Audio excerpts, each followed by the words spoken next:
નમસ્કાર વિદ્યાર્થી મિત્રો, ગેલેક્સી સ્કૂલ ઓફ સાયન્સના ઓનલાઈન સેશનના લેક્ચર્સમાં ફરીથી આપ સૌનું હાર્દિક સ્વાગત છે. ઓનલાઈન સેક્શનમાં લેક્ચરમાં આપણે કેટલા પ્રકારની ત્રુટિ હોય છે અને એના કેટલા પ્રકાર હોય છે તેના વિશે માહિતી જાણી હતી. એ સિવાય આપણે અમુક દાખલાઓ પણ કર્યા હતા. આગળ દાખલાઓમાં આગળ વધતા 2.5 અને 2.6 જે છે થિયરિટિકલ બેઝ દાખલો છે. આપ એક વખત વાંચશો એટલે તમને એનો આઈડિયા આવી જશે. તો ગેલેક્સી સ્કૂલ ઓફ સાયન્સ એમાં આપણે આગળ સેશન વધારતા આપણે ઉદાહરણ 2.7 પર આગળ વધીએ છીએ. 2.7 પર શું કહે છે? આપણે સાદા લોલક દોલનના આવર્તકાળનું માપન કરીએ છીએ, જેમાં ક્રમિક અવલોકનના માપને નીચે મુજબ આપેલું છે. જે ક્રમિક અવલોકન આપેલું છે એ અવલોકન જે છે એને આપણે જોઈ લઈએ. તો ફર્સ્ટ જે છે એ છે 2.63,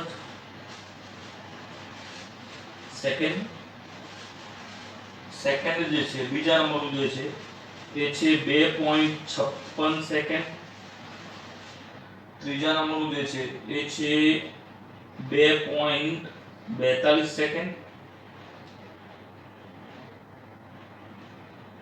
પછી જે છે એ છે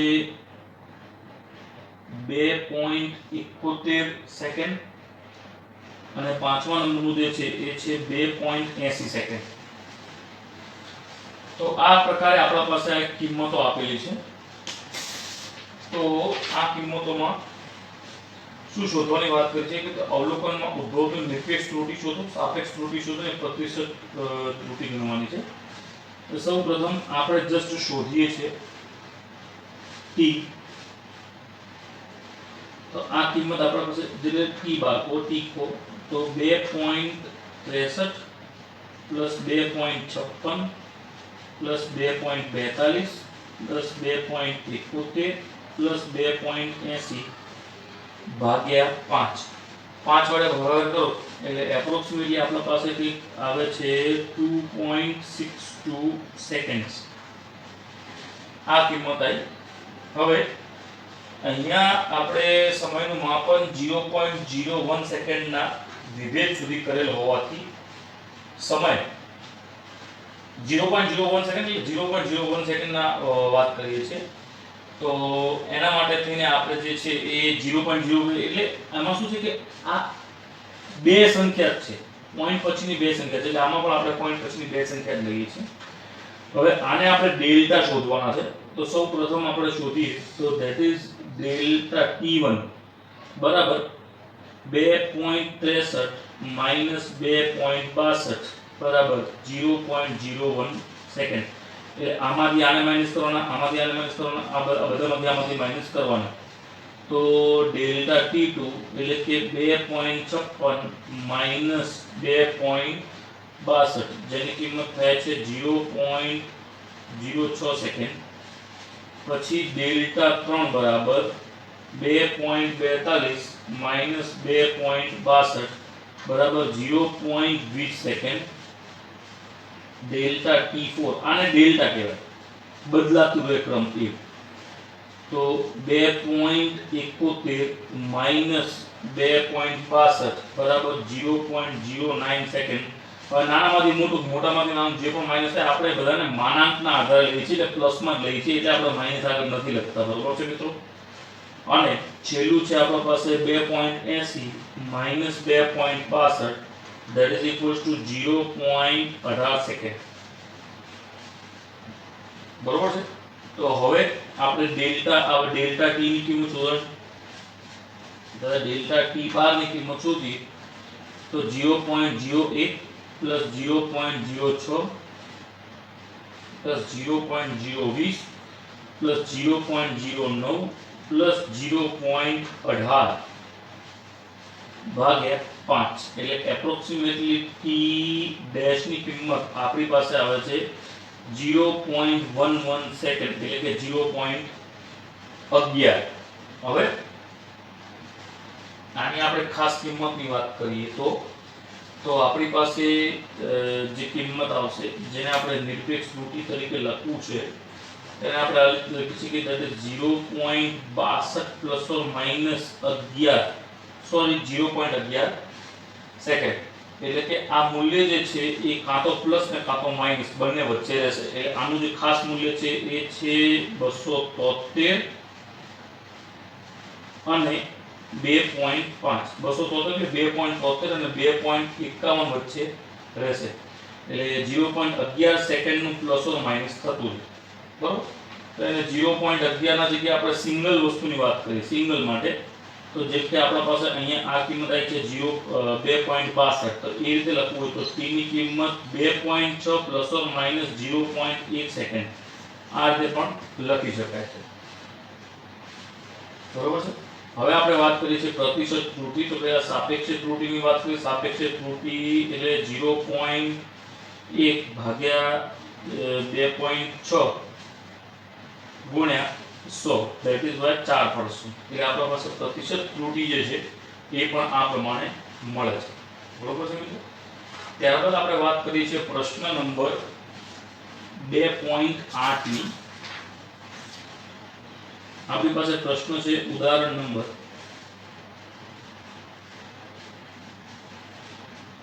2.8 તમે ટેક્સ્ટબુક હશે તમારી પાસે થર્મોમીટર વડે બે પદાર્થના તાપમાન આવેલ અનુક્રમે એટલે આપણા પાસે T1 અને T2 ની કિંમત છે તો T1 ની જે કિંમત છે એ છે 20 degree Celsius plus or minus 0.5 degree Celsius અને T2 ની જે કિંમત છે એ છે 50 degree Celsius plus or minus 0.5 degree Celsius આ પ્રમાણે આપેલું છે બંને પદાર્થોના તાપમાનનો તફાવત અને તેમનામાં ઉદ્ભવતી ત્રુટિની ગણતરી કરો હવે તાપમાનનો તફાવત શોધવાનો છે મિત્રો એટલે T ડેશ બરાબર T2 T1 આ રીતે આપણે વાત કરીએ તો આમાં આપણા પાસે તાપમાનનો તફાવત જે છે એ કઈ રીતે આવશે તો 50 degree Celsius plus or minus 0.5 degree Celsius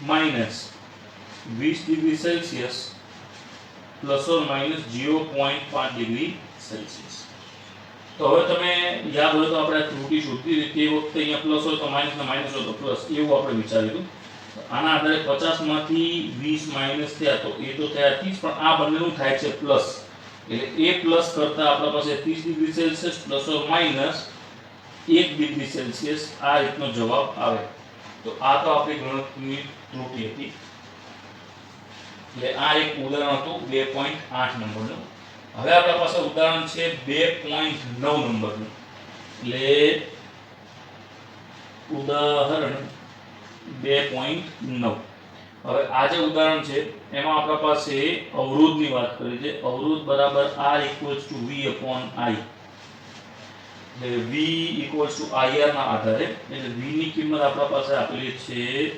100 plus or minus 5 અને I ની કિંમત આપેલી છે 10 પ્લસ ઓર માઈનસ 0.2 એમ્પિયર તો R ની પ્રતિશત ત્રુટિ શોધવાની કીધી છે કઈ ત્રુટિ પ્રતિશત ત્રુટિ હવે V માં પ્રતિશત ત્રુટિ 5 થાય અને I માં પ્રતિશત ત્રુટિ 2 થાય એવું કઈ રીતે ખબર પડી તો જો V નું પ્રતિશત ત્રુટિ શોધવું હોય તો 5/100 ગુણ્યા 100 એટલે આપણે આને આમાંથી માઈનસ ડિવાઈડ કરી દઈએ અને ગુણ્યા 100 એટલે આની કિંમત થઈ 5 અને આપણે I ની પ્રતિશત ત્રુટિ શોધવી હોય તો 0.2 ડિવાઈડ બાય 10 ઇન્ટુ 100 આ એક એક 0 કેન્સલ અહીંયા 0 0 કેન્સલ એટલે આ થયું 2% બરોબર તો આ ત્રુટિ શોધવા માટે થઈને આપણે જે V R = V/I તો આનો આપણે શોધવું હોય તો delta V/V plus delta I/I આવું થાય અપોન થઈને આ પ્લસ થઈ જાય આ તમે લાસ્ટ આપણે સૂત્રો જોશું તો એમાં તમને આઈડિયા આવશે તો જેના કારણે આપણને મળે છે 5% plus 2% that is equals to 7%. એટલે આનો જવાબ આપણી પાસે 7% આવે છે. બરોબર છે મિત્રો? હવે ત્યારબાદ આપણે એવન એવા એક બીજા ઉદાહરણ પર જઈએ છીએ, જે ઉદાહરણ છે 2.10 અને આ એક પ્રકારનું ઇમ્પોર્ટન્ટ ઉદાહરણ છે. જોઈ શકો છો મિત્રો 2.11 જે છે એ પ્રકારનું ઉદાહરણ આપણે થઈ ચૂક્યું છે. આ પ્રકારનું ઉદાહરણની વાત છે. તો 2.11 હું નહીં કરું, આપણે અત્યારે 2.10 અને 2.12 વાળું ઉદાહરણ જોઈશું. તો 2.10 વાળા ઉદાહરણની અંદર ખાસ કરીને તમારી પાસે જે પણ પ્રશ્નો કે આપેલ છે એના આધારે વાત કરી તો 2.10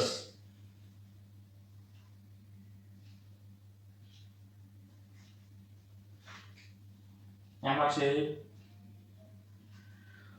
પ્રશ્નમાં હું આપેલું છે કે R1 ની કિંમત આપેલી છે R1 બરાબર 100 પ્લસ ઓર માઈનસ 3 ઓહ્મ્સ. આ ઓહ્મ્સ નો સિમ્બોલ છે જે તમે 10 માં ભણી ચૂકેલા છો. અને R2 ની કિંમત આપેલી છે 200 પ્લસ ઓર માઈનસ 4 ઓહ્મ્સ. અવરોધ આપેલા છે. હવે આને શ્રેણી સમાંતર શ્રેણી જોડાણનો તથા સમાંતર જોડાણનો સમતુલ્ય અવરોધ શોધો. એટલે આટલું શોધવાનું છે આપણે. બરોબર છે? અને અવરોધ શોધવાના છે. પછી એ સંબંધ માટે આપણે અને બી સંબંધ માટે આ જે પણ સૂત્રો આપેલા છે એ સૂત્રનો ઉપયોગ કરી આપણે એની વાસ્તવિકતા ગોતવાની છે. એનો જવાબ તો આવી ગયા નંબર એ પર. એ પર આપણા પાસે આપેલું છે R બરાબર R1 પ્લસ R2. તો સિમ્પલી આનું આપણે પ્લસ કરવાનું છે. That is 100 plus or minus 3 plus 200 plus or minus 4. તો આની અંદર આપણે આ પ્લસ કરવાનું છે. તો 300 પ્લસ ઓર માઈનસ 7 ઓહ્મ્સ આટલું મળ્યું. આ હતું આપણા પાસે શ્રેણી જોડાણના સમતુલ્ય અવરોધ માટેની કિંમત. હવે આપણે વાત કરવાની છે સમાંતર જોડાણ. તો સમાંતર જોડાણ માટેનું સૂત્ર એક આ થાય, that is 1/r dash બરાબર 1/r1 પ્લસ 1/r2. આને આપણે આગળ સોલ્વ કરીએ તો આ બંને રસા લઈએ તો that means આને ઇન્ટુ કરી દેવાના થાય. આ બાજુ ક્રોસ ઇન્ટુ થાય તો r2 plus r1 that is r1 ને આપણે ઊંધું બનાવી એટલે r1 ને અહીંયા મૂકી દઈએ. આ આખું પદ અહીંયા આવતું રહે, આ પદ અહીંયા આવતું રહે. તો r dash ની કિંમત બને છે r1 r2 upon r1 plus r2. આ સૂત્ર બન્યું જે ચોપડીમાં ડાયરેક્ટ આપેલું છે, જે અહીંયાથી આવ્યું. સમાંતર અવરોધ હોય તેના માટેનું સૂત્ર છે 1/r1 બરાબર 1/r dash બરાબર 1/r1 plus 1/r2. એના આધારે આપણે શું સૂત્ર આવ્યું. તો હવે આપણે આમાં ખાલી r1 * r2 મલ્ટીપ્લાય કરી r1 + r2 જે છે એ લઈ લઈએ તો શું થઈ શકે? બરોબર છે? તો આની અંદર આપણે આ વસ્તુ શોધવાની છે જસ્ટ સિમ્પલી. તો કઈ રીતે શોધાશે એ મુખ્ય વસ્તુ છે. તો આની અંદર આપણા પાસે એક પ્રશ્નમાં ડાયરેક્ટલી આપેલું જ છે કે r1 * r2. તો r1 * r2 થાય છે આપણા પાસે 20000 અને r1 + r2 એ આપણા પાસે થાય છે 300. આ બે 0 કેન્સલ એટલે આવ્યું 200/3. એટલે r1 ની વાત કરી એટલે આપણે ખાલી આની જ કિંમતની વાત કરીએ છીએ, જેની કિંમત r ડેશ આપણા પાસે આવે છે 67 ohms. આટલું થયું 66.7 ohms. હવે આપણા પાસે જે સૂત્ર આપેલું છે એના આધારે વિચાર કરી તો આપણા પાસે એક આ સૂત્ર જ છે જેને આપણે અહીંયા લખી શકીએ છીએ, that is 1/r dash બરાબર 1/r1 plus 1/r2. હવે આ કેમ શોધ્યું એનું તમને હમણાં કારણ ખબર પડશે. તો આપણે શું કરવાનું છે એના ઉપર આપણે ધ્યાન આપીએ. તો અહીંયા આપણા પાસે જે પણ કિંમતો છે 1/ માં એને આપણે સોલ્વ કરવાની છે અને એ સોલ્વ કરવા માટે થઈને આપણે આ ફોર્મ્યુલાના આધારે વિચાર કરીએ તો આને રેસ ટુ -1 થાય. હવે રેસ ટુ -1 થાય એટલે રેસ ટુ 1 થાય, નીચે થઈ જાય છે સ્ક્વેર. શું થઈ જાય છે? સ્ક્વેર થઈ જાય છે. હવે એનું સ્ક્વેર કઈ રીતે મળે છે તો એ મેં તમને આખું બતાવેલું છે. ક્યારે? કે આપણા પાસે ગુણાકાર વાળું હતું એ સમય દરમિયાન. બરોબર છે? ગુણાકાર વાળું હતું એ સમય દરમિયાન. એટલે અહીંયા આપણા પાસે જે ડેલ્ટા વાળી ટર્મ છે r ડેશ પછી અપોન r1 r ડેશ નો સ્ક્વેર બરાબર ડેલ્ટા r1 અપોન r1 નો સ્ક્વેર અને ડેલ્ટા r2 અપોન r2 નો સ્ક્વેર. એટલે અપોનમાં છે એટલા માટે થઈને આ બધું સ્ક્વેર થઈ જાય છે. તો જેના આધારે આપણે અહીંયા ખાલી કિંમતો મૂકવાની છે. હવે અહીંયા ડેલ્ટા શોધી લીધો, આને આના સાથે ગુણાકારમાં લઈ જઈએ એટલે આપણે આની કિંમત ઓલરેડી કાઢેલી છે જે 67.7. તો આને આપણે આના સાથે ગુણાકારમાં લઈ જઈએ તો શું થાય છે આપણા પાસે r dash square into r1 delta r1 upon r1 નો square plus r dash square into delta r2 upon r2 નો સ્ક્વેર. બરોબર છે? હવે સિમ્પલી આપણે જે છે એ એપ્લાય કરી શકીએ. તો સ્ક્વેર વાળી ટર્મને આપણે ભેગી કરી દઈએ. તો આ સ્ક્વેર વાળી ટર્મ ભેગી થઈ જાય એટલે આની કિંમત જે છે r dash સ્ક્વેર એની કિંમત છે 66.7 ભાગ્યા 100 એનું હોલ વર્ગ અને ડેલ્ટા r ની કિંમત છે 3 અને r dash square upon r2 એટલે 66.7 ભાગ્યા 200 નો whole square into delta r જેની કિંમત છે 4. બરોબર છે? આ બધું જ તમે સોલ્વ કરી દો. અહીંયા આપણે 0 હટાવી દઈએ પછી અપોન કરી દઈએ, અપોન કરી સ્ક્વેર કરી મલ્ટીપ્લાય કરી છેલ્લો પ્લસ કરીએ એટલે આપણા પાસે અંતિમ આન્સર આવે છે 1.8. મિત્રો આપણા પાસે જે અંતિમ આન્સર આવ્યો એ આન્સર શું આવ્યો 1.8. હવે આ જે 1.8 છે એ આપણા પાસે ફાઇનલ જવાબ આવ્યો. તો જેના આધારે આપણે જે r ડેશ ની કિંમત શોધવાની છે તો r ડેશ બરાબર 66.7 પ્લસ ઓર માઈનસ 1.8 ઓહ્મ્સ. આ છે આપણો ફાઇનલ આન્સર. બરોબર છે મિત્રો? એટલે આમાં આપણે જે છે a અને b ની કિંમત જે છે બધી શોધાઈ ગઈ છે, જેમાં કોઈ છેડછાડ કરવાની જરૂર નથી. અને b માટેનો આપણે તમને આન્સર અમારા ટેક્સ્ટબુકમાં જ આપેલો છે કે કઈ રીતે થાય. શ્રેણી જોડવા માટે આ થાય ને b માટે 1/r1 ને એની કિંમત આ ઉપયોગ કરી શકીએ છીએ. બરોબર છે મિત્રો? તો આ હતું ઉદાહરણ નંબર 2.10. ઉદાહરણ નંબર 2.11 એ તમારે જાતે સોલ્વ કરવાનું છે. ઉદાહરણ નંબર 2.12 એ હું તમને હમણાં સોલ્વ કરાવું છું. તો હવે આપણે વાત કરીએ ઉદાહરણ નંબર 2.12. હવે આ ઉદાહરણ જે છે એમાં એક સાદા લોલકના દોલનોનો આવર્તકાળ આપેલો છે જેનું સૂત્ર છે t બરાબર 2 pi under root l upon g. હવે આ સૂત્રની તારવણી તમે દોલન વાળા ચેપ્ટરમાં કરશો. આપણે દોલન વાળું ચેપ્ટર જે છે 11મા ધોરણના બીજી ચોપડીમાં આવશે, જેની અંદર આપણા પાસે કિંમત આપેલી છે કે 1 mm ની ચોકસાઈ સાથે માપેલ લંબાઈ l બરાબર 12 સેન્ટીમીટર અને 1 સેકન્ડ વિભેદવાળી કાંટાની ઘડિયાળ 100 દોલનો માટે માપેલ સમય 90 સેકન્ડ જેટલો મળે છે. તો g નું મૂલ્ય શોધવાનું છે. હવે આનાથી પહેલા તો g ને કરતા બનાવીએ. હવે આમાંથી g ને કરતા બનાવવા હોય તો t બરાબર 2 pi under root l upon g. આ બંને બાજુ આપણે વર્ગ કરી દઈએ તો આ વર્ગમૂળ હટી જાય. તો અહીંયા થઈ ગયું t સ્ક્વેર, અહીંયા થઈ જાય 4 પાઈ સ્ક્વેર અને અહીંયાથી વર્ગમૂળ હટી ગયું. હવે g ને કરતા બનાવો તો આને અહીંયા લઈ જાઓ અને અહીંયા લઈ આવો તો g બરાબર 4 pi square l upon t square. આ થઈ ગયા g ને કરતા બનાવી દીધા. બરોબર છે? હવે અહીંયા આપણે સમય શોધવો હોય તો ટોટલ t ના સમયના આધારે શોધવું હોય તો અહીંયા આપણા પાસે જે પણ સમય આપેલો છે એ સ્મોલ t upon n. કેમ n? એટલે કેટલા દોલનો માટે છે?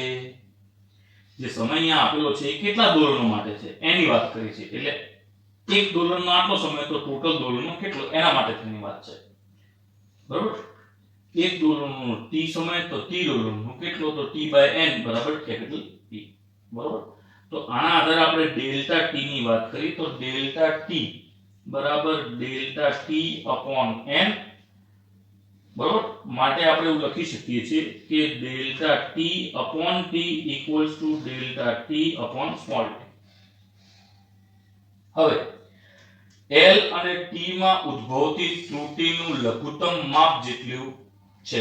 એટલે હવે આપણે લઘુત્તમ માપની વાત કરીએ છીએ. એટલે પેલા આ જે સૂત્ર છે એને આપણે એરર્સ માં કઈ રીતે લખી શકીએ છીએ એ લખી દઈએ. તો ડેલ્ટા g upon g 4 પાઈ તો આપણે લખવાનું છે નહીં, જે પણ અચળ ટર્મ છે એને લેતા નથી, પાઈ ને પણ નથી લેતા નથી. હવે ડેલ્ટા L તો ડેલ્ટા L upon L એમાં કોઈ વર્ગમૂળ કે એવું કંઈ કરવાની જરૂર નથી. Plus 2 delta t upon t. બરાબર છે. તો અહીંયા 2 કેમ મલ્ટીપ્લાય કર્યું? કારણ કે વર્ગ હતો એટલે. હવે ડેલ્ટા L ની વાત કરીએ તો ડેલ્ટા L ની જે કિંમતની વાત છે એ 1 mm ની ચોકસાઈ સાથેની માપ. એટલે એ જે ચોકસાઈ છે એ છે ડેલ્ટા L અને 20 સેન્ટીમીટર આપેલું છે એ આપણા પાસે મેઇન વસ્તુ છે. તો અહીંયા આપણે 1 mm ને જે છે એ 0.1 એટલે સેન્ટીમીટરમાં કરી દીધું. એટલે આ શું કર્યું 1 મિલીમીટર ને 1 સેન્ટીમીટરમાં કન્વર્ટ કરું તો 0.1 સેન્ટીમીટર થાય. અહીંયા L ની કિંમત આપણી પાસે 20 સેન્ટીમીટર આપેલી છે એટલે 20 ના 20 રાખ્યા છે પ્લસ 2 into 1/90. તો આ આખે આખું સોલ્વ કરીએ તો આના આધારે આપણે મળે છે 0.027. બરોબર છે મિત્રો. હવે આપણે શું કરવાનું છે? પ્રતિશત ત્રુટિ કાઢવાની છે.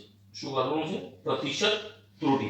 હવે પ્રતિશત ત્રુટિ કાઢવી તો આ આપણા પાસે ડેલ્ટા g upon g ની કિંમત 0.027 મળી હોય તો એને into 100% કરો એટલે 0.027 into 100%. એના આધારે આપણને કિંમત મળે છે 100 કરો તો that means 2.7, જેને એપ્રોક્સિમેટલી લખી શકાય છે 3%. આ થઈ ગયો આપણો જવાબ. બરોબર છે મિત્રો. તો આ હતું ઉદાહરણ નંબર 2.2 જે તમે હમણાં જોયું.